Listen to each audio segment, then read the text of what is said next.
Življenje s to redko boleznijo je v bistvu posebnost, kajti ne kaže se navzven, oziroma morda nekoliko, njeno bistvo pa se skriva v človeku in človek se srečuje, spopada z vsemi vprašanji, ki to bolezen spremljajo, kaj ne? Ja, to je ena redkih bolezni, mnogih redkih bolezni, za katere mnogo ljudi to obdrži v sebi. Jaz sem vedno rekel, breme, ki ga nosiš, ki ti ga je življenje namenilo, je treba porazdeliti na ven in je mnogo lažje. Mnogi tega ne znajo, ne zmorejo, tukaj ne gre samo za hemofilike, to je na splošno, ljudje hočemo biti, ne vem, idealni, vizualno, intelektualno in tako naprej, ampak vendar realnost je dostikrat drugačna, ne. In vsi taki problemi, taki hendikepi, kot so neka redka bolezen, je to veliko breme, ne.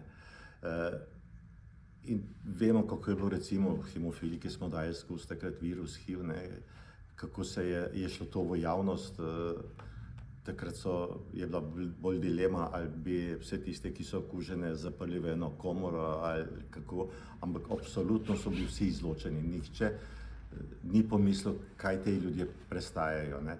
In recimo zelo radi smo idealni in vse, kar je slabo, skrivamo, ne, nosimo sami v sebi, ampak to res ni dobro in to je pač stvar družbe kot celote in seveda kot samega posameznika, ne.